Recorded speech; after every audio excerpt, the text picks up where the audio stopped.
Notre Dame football has won a grand total of 168 games in the past 20 years, and today I'm going to try and separate the best from the rest and reveal what I believe are the top 5 biggest wins during that time. You are Locked On Irish, your daily podcast on the Notre Dame Fighting Irish. Part of the Locked On Podcast Network, your team every day.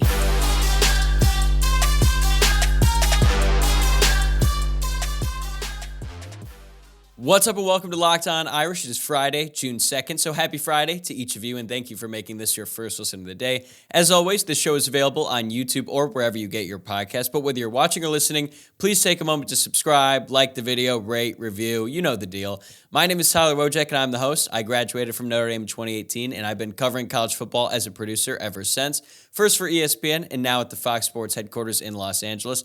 Today, we're going to do a little Flashback Friday edition of the pod, and I'm going to share what I think are the top 5 biggest wins by the Notre Dame football team in the past 20 years. So we're going all the way back to the 2003 season. Full disclosure, I decided to do this because I was having this same debate in a group chat I'm in with some of my friends who I graduated with at Notre Dame, and I realized just how much I miss talking about actual games. This is my 58th episode of doing the Locked On Irish podcast, and even though there's plenty of stuff to talk about during the offseason, there's nothing like watching games and reacting to it. So I got a little bit of a taste of that today when I was going back on YouTube, watching highlights and reading up on some of these games. So let me preface this by saying this list is subjective. My list is probably not going to be the exact same as yours. The reason I only went back 20 years is because I'm 27 years old, and frankly, I don't want to argue with people about games that happened before I was in elementary school, let's say. So this is not an all-time wins list, but when we look at the recent history of the program, these are the games that really stand above the rest, in my opinion. And to give you an idea of how I came up with this, the things I prioritized were the impact these games had on the season for Notre Dame, the magnitude of the matchup at the time it was played, and how well did it age. So it's not just about how big the game felt in the moment, it's about how that win stood the test of time. So, for example, Notre Dame's 38-0, technically 31-0 win over Michigan in 2014 was great in the moment. But then Michigan went on to finish 5-7, and Notre Dame collapsed in November. So when you look back on it, it's not as great from a historical perspective, and that's why it's not going to make the cut on my list. I also got dumped at halftime of that game, which was unfortunate, I will say. That certainly took away some of the fun from that experience for me personally, but that's another thing I took into consideration when I was making this. How fun was my experience, my personal experience, watching that game? Because obviously everyone's experience is going to be different, but that's another reason why this list is subjective. So when you guys comment, how could you leave this game off, or how is this game so high? I'm literally telling you right now why the games are listed as they are. But enough context, let's get into the list. At number 5, I've got Notre Dame's win over Michigan to kick off the 2018 season. Notre Dame won 24-17. Notre Dame was 12th at the time, and Michigan was ranked 14th. And as I just said, it was a season opener. Notre Dame was coming off a solid year in 2017, a much-needed good season for Notre Dame because we all know how abysmal they were back in 2016. So going into the season, expectations are really high for both teams. And I don't know about you, but during season openers, there's just a different level of tension because there's so much excitement, so much buildup, tension over throughout the 9 months of the college football offseason. So when they finally played each other, and this game had been talked about for so long, there was a lot of pent-up emotion from me and a lot of other fans, I'd imagine. College Game Day was at that game, and the stakes just felt really high for the rejuvenation of a rivalry that had been dormant for a few years. I was at this game. It was actually the first time being back on campus after I graduated, and it felt a little bit weird because I was actually staying in the house right next door to where I used to live. And it was just an awesome experience all around. It was great. The tailgate was awesome. And Chris Fink's touchdown in that game when he mossed the 2 Michigan defenders in the end zone, that happened right in front of me. The crowd was electric for that one. They actually played on the Jumbotron a clip from a game during the Lou Holtz era when the crowd was actually given a delay of game penalty for being so loud. And they were encouraging fans to be as loud as they were in that moment. And let me tell you, man, it was one of the loudest moments I've ever experienced inside Notre Dame Stadium. It was awesome. And if you remember that game, Notre Dame jumped out to a 21-3 lead before the first half ended, and then the offense kind of stalled the rest of the way. And a big reason why is Michigan's defense that year was loaded. They had Devin Bush, Rashawn Gary, and Chase Winovich. So even though that Notre Dame went out to that early lead, Michigan was able to come back and cut the deficit to just a touchdown, and they actually had the ball and were driving to tie the game late. They were at midfield with about 1 minute, 48 seconds left, and then Jerry Tiller came up with a huge strip sack on Shea Patterson that was recovered by Tavon Coney, and that was all she wrote. That Michigan team had an awesome defense, as I just said, and that sort of carried them throughout the rest of the year. They won their next 10 games before they got absolutely carved up by Ohio State. But as I was saying, they had a really solid season after that. And for Notre Dame, they went on to finish that season undefeated in the regular season, despite some really unfortunate scares from Ball State and Vanderbilt in the two games that followed. But then Notre Dame made the quarterback change to Ian Book. We actually saw Book play a little bit during that game, and you started to get the sense that, wait, could Notre Dame potentially make a quarterback change? Well, they did, and then Ian Book became the winningest quarterback in Notre Dame school history. So that 2018 team was arguably the best Notre Dame team of my lifetime, and this was their best win of the season. I know that they had a top 10 win later on in that year against Stanford, but Stanford ended up not being nearly as good as we thought they were when they played, and they ended up, I think they finished 8-4, which is why that game is not on the list, but this one is, because both teams are really talented, and it was a great game and a great way to kick off the 2018 season. Okay, at number 4, speaking of Stanford, I've got Notre Dame's win over Stanford in that memorable 2012 season. Notre Dame was ranked 7th at the time. Stanford was ranked 17th. Notre Dame won 20-13, and coming into that game, Notre Dame was 5-0 and Stanford was 4-1. Notre Dame had not started a season 6-0 since 2002, so basically a full decade had passed, and College Game Day was at this one, and it was the first really big game of that 2012 season for Notre Dame, and Stanford had pushed the Irish around for the past 3 seasons prior to that. They beat Notre Dame so bad in 2010, Brian Kelly's first season as head coach, that Kelly said after the game that Stanford was sort of the model. They were the type of program that he needed Notre Dame to get to if they wanted to get back to the top of college football. And this was a great test for the Irish to prove that over the course of Kelly's first 3 seasons, they had sort of built up to that point. And it was a very ugly game. It was raining for most of it, and there wasn't a whole lot of offense, to say the least. Stanford went up 13-10 with 6 minutes left in the game. Notre Dame got the ball back and went on a 12-play, 79-yard drive that took up 5 minutes and 52 seconds of the remaining time in regulation. And then Kyle Brinza tied the game on a close field goal, but it was at a weird angle, so credit to Brinza. He came up big for the Irish several times during that 2012 season, especially during that USC game at the end of the regular season. So they tie it. They go into overtime, and Tommy Rees had to come in for Everett Golson, who suffered a concussion towards the end of that game. Actually, during that drive that I was just talking about, he connected with Theo Riddick on this Hail Mary wheel route out of the backfield to Riddick, and he made a great play on third down. That set up a touchdown by TJ Jones to go up 7, and then the goal line stand. One for the books, too. Notre Dame stuffed Stanford on the goal line multiple times to clinch the game. I know that it went to replay, and their running back, I think his name was Taylor, he ended up sort of rolling his way into the end zone, but after the whistle had been blown and forward progress had been stopped for a couple of seconds by that point, Notre Dame's defensive line, they stood tall there. They go to the review, and everyone's like, oh, my God, what are they going to do? What are they going to do? Half the crowd was on the field because they stormed it. The rain was gushing at that point. The refs say, no good. He was stopped short of the goal line. Pandemonium ensues, and that moment is when you started to realize, okay, this season, this team is special. It's not fluky anymore. It kind of felt like that in the 2002 season when Notre Dame started off so well because their offense that season was so abysmal. I think the defense in 2002 outscored the offense for the first several games, but this was different, and you started to realize that, wow, Notre Dame had, in the Brian Kelly era, they were finally getting to where they needed to be, and they had a statement win over Stanford. Like I said, a team that had dominated them the past 3 seasons, so that was an absolutely massive win for Notre Dame. It was fun as hell to watch, and it was a great moment in a season full of them. But coming up next, I'll get to numbers 3 and 2 on my list, which includes my personal favorite Notre Dame win of my lifetime.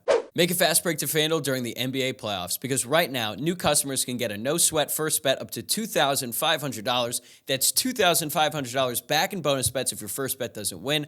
Personally, my favorite part about FanDuel is the instant payouts. It's such a smooth process, especially compared to some of the other sites out there. So if you haven't tried it out yet, trust me, you don't want to wait any longer. That's because there's no better place to bet all of the playoff action than America's #1 sportsbook. Visit FanDuel.com/lockedon and get a no-sweat first bet up to $2,500. That's FanDuel.com/lockedon. FanDuel, an official sports betting partner of the NBA. Thanks again for making Locked On Irish your first listen of the day. Now let's get back to my list of Notre Dame's top 5 biggest wins in the past 20 years. At number 3, I've got Notre Dame's 49-14 win over USC during the 2017 season. This was a truly special night. Notre Dame was ranked 13th. USC was ranked 11th. I think Notre Dame was like 3.5-point favorites, but this was a very big game, and it was an absolutely perfect day in South Bend. Like the rare day in October when the temps are like above 70. That basically never happens, but the vibes were outstanding from the very moment I woke up till I went to bed, whatever time that was. It was probably pretty late because I was up all night celebrating an absolutely awesome win for the Fighting Irish. USC was 6-1 going into the game. Notre Dame was 5-1. And even though Notre Dame was ranked 13th at the time, they were still trying to make up for going 4-8 the previous season. And as if you remember, which I'm sure you do, you're listening to this podcast, you're a diehard Notre Dame fan, Notre Dame lost that nail-biter to Georgia earlier in the season, but I don't think anyone realized in the moment just how good both of those teams were. I think in that game, Georgia was ranked 15th, Notre Dame was ranked 24th. It was a really close game. Neither offenses were looking that great, although you knew that Georgia had 2 really good running backs. But then you get to this game against USC, and Notre Dame was still at a point where they'd climbed their way back up in the rankings, but this was their first real chance to make a statement since that Georgia game, and boy, did they make a statement in that one. They absolutely smacked USC from the very beginning. Tavon Coney got a strip sack on future first-round pick Sam Darnold on the very first play from scrimmage. Darnold bobbled the snap. Coney came in. It was actually his first start. He was starting in place of Greer Martini, who got hurt in the game. I think it was actually the bye week. Anyway, he comes in, makes a play right away, and the offense took advantage on a 26-yard touchdown pass to Aquanimous St. Brown to go up 7-0 just 2 minutes into the game. And Notre Dame never took their foot off the gas. They were up 28-0 at halftime. And the entire second half was basically just like a prolonged celebration of beating their arch rival. Even though USC was ranked 11th and Notre Dame had beaten USC a few times during the Brian Kelly era, they hadn't beaten a really good USC team yet. And I know that in hindsight, it's easy to dismiss what USC was that season because of how badly Notre Dame beat them. But that USC team went on to win the Rose Bowl, and they only had 2 losses that regular season. So this was a very, very good win for Notre Dame at the time and then in the time afterward, because I think USC showed that they were a solid team. And then even though that Notre Dame season didn't end how they wanted, they had that bad loss to Miami and then Stanford as well to close out the year. But I still think this was a very important season for Notre Dame coming off that 2016 season. This is like Brian Kelly 2.0, and it really all came together on this night. And at the same time, too, Georgia was proving just how good they were. So coming out of this game, Georgia's ranked 3rd in the country. Notre Dame just smacked USC, and then all of a sudden you're starting to think, wait a second, could Notre Dame really contend for the playoff? Obviously that didn't happen, but still, it was clear that Notre Dame was back in the national discussion again. And we also realized just how good Notre Dame's offensive line was in this one. Wimbush could not throw. I think he only had 9 completions, didn't even have 100 yards passing, but it didn't really matter because Notre Dame rushed for 377 yards. They had 8 yards per carry in this one. Josh Adams was running all over him, and that was just so great to see, just to dominate your arch rival like that. It was such a fun game. It was my senior year. Definitely the most fun experience I had in the student section while I was a student at Notre Dame, and I think a lot of people in my class would have to agree with that. It was just an unbelievable night, and even though Notre Dame's season didn't finish quite as strong as we had hoped, they still finished 11th in the AP poll, and it was just a truly incredible win. All right, speaking of incredible home wins, this brings us to number 2, Notre Dame, Clemson, 2020. Clemson was number 1 in the country. Notre Dame was ranked number 4, and Notre Dame won 47-40 in double overtime. And admittedly, this was a weird one. It was in the midst of the COVID season, so the vibe around everything was just like a little different. Trevor Lawrence, the best player between both teams, was out because he got COVID that week. And College Game Day was there, but there obviously wasn't a live audience, and nobody from the general public was supposed to get in the game. But as we know, some diehards found a way to get in. And that being said, it was still a top 5 matchup between 2 undefeated teams that involved the top-ranked team in the country. And in a college football season that was, like I was saying, it was really weird. this was a night where the whole college football world was focused on one game, and it was Notre Dame, and it was Clemson, and it was in Notre Dame Stadium. And Notre Dame had certainly developed a warranted reputation for completely blowing it in big games and getting blown out by superior opponents. On the first play of scrimmage, though, Kyron Williams made it clear that this night was going to be different. He broke off a 65-yard touchdown on the first play of the game, and it was on after that. Clemson ended up coming back after going down 13 in the first half, and when Ian Book fumbled the ball into the end zone right before the start of the fourth quarter, it made me feel like Notre Dame was just going to come up short again like they had done so many times in the past in these big spots, and that feeling was only heightened once Clemson went up with 3.5 minutes left. They went up by a touchdown, and then Ian Book delivered. They actually stalled on one drive, then they got the ball back, and then Ian Book found Avery Davis on that deep post route to set up a scoring opportunity to Avery Davis on that third and goal to send that game into overtime. And then the Notre Dame defense came up big in the second overtime. They got a couple sacks.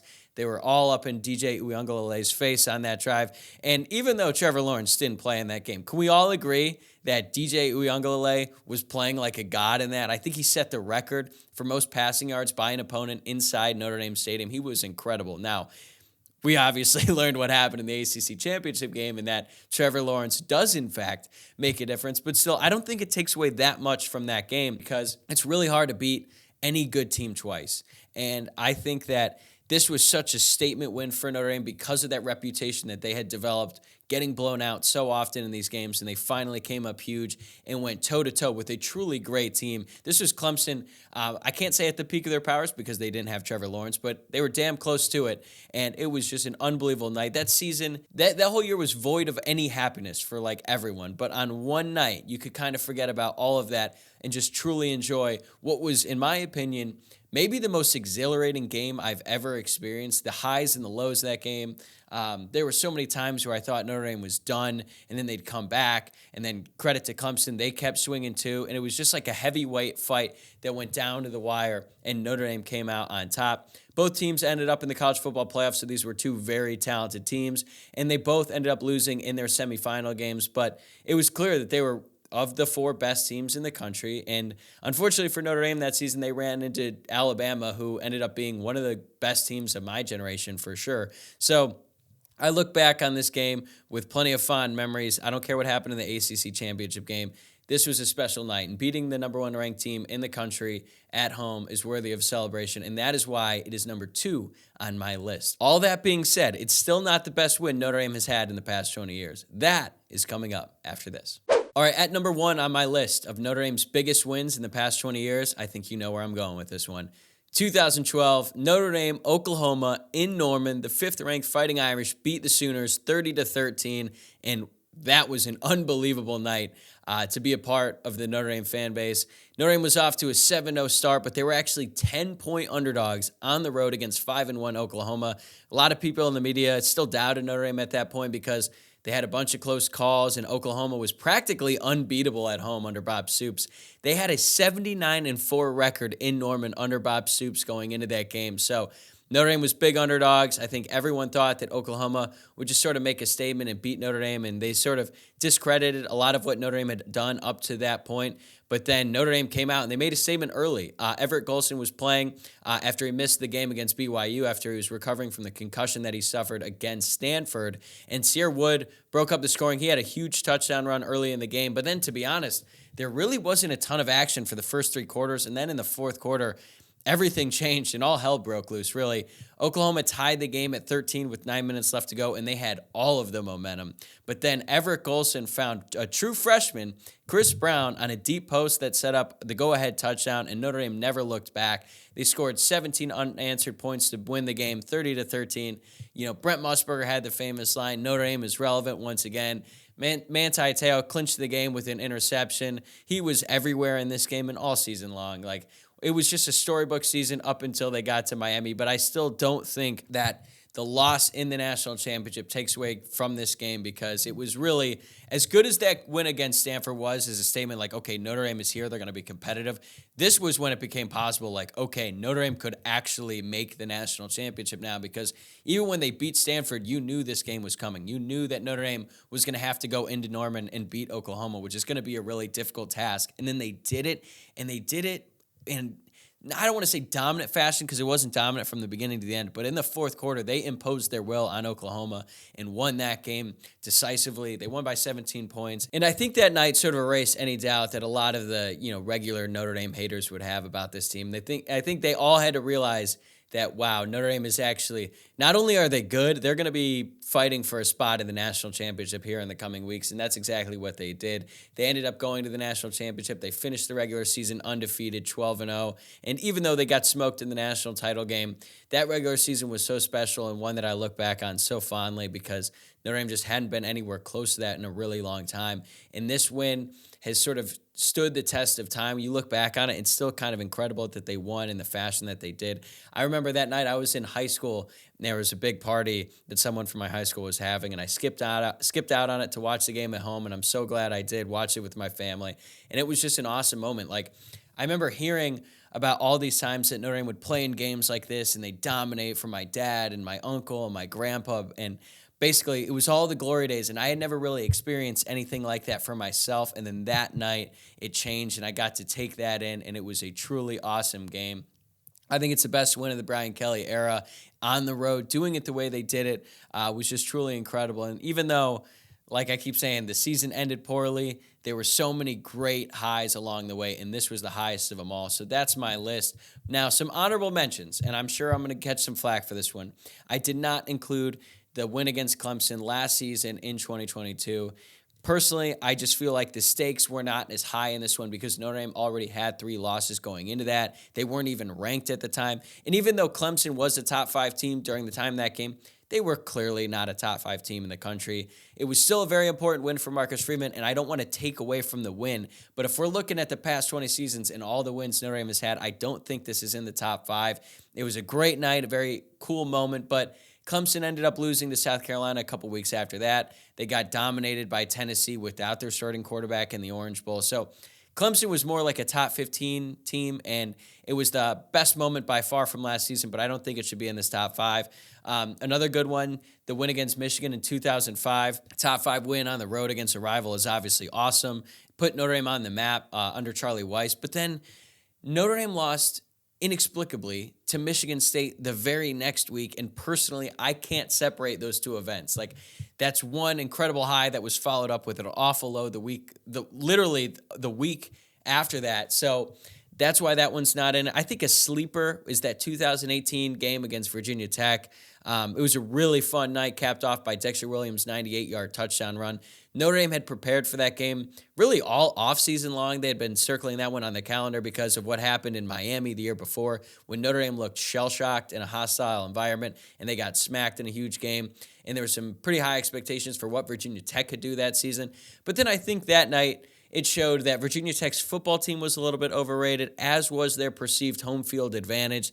I get the intro. It's cool, the Enter Sandman thing. I get all of that. It's really cool that they've got that going for them. But then the game started, and everyone I've talked to who was at that game said that they were disappointed in the environment at Lane Stadium. And look, I'm sure if there's a Virginia Tech fan listening to this, they're going to be like, what are you talking about? That's insane. Look, all I'm saying is Notre Dame went into Blacksburg, they dominated, and that was that. So that's why that game is not in there. But that's my list. I'll go through it again. At 5, I've got the win over Michigan in 2018. At 4, I've got the win over Stanford in 2012. 3, USC in 2017. 2, Clemson in 2020. And, of course, number 1, the win at Oklahoma in 2012. So that's my list. Let me know what you think in the comments or on social media. I'm sure there's going to be some debate from this one, but that's my list, and I'm sticking to it. But that'll do it for this episode of Locked On Irish. Thanks again for making this your first listen of the day. One quick programming note. Now that it's June and we're in the thick of the offseason, this show will be moving to 3 episodes per week. Right now, the plan is to release a new episode every Tuesday, Wednesday, and Thursday starting next week, and it will stay that way through the month of July. Once we get to August and closer to the start of the actual season, I'll go back to doing a daily episode. But before you go, remember to subscribe to the show on YouTube or wherever you get your podcasts and follow us across all of our social media channels, which you can find on Twitter at Locked On Irish, on Instagram at Locked On Irish Pod, and my personal Twitter account at Tyler Wojciak. That's at Tyler, Wojciak. Enjoy the weekend, and I will see you next week.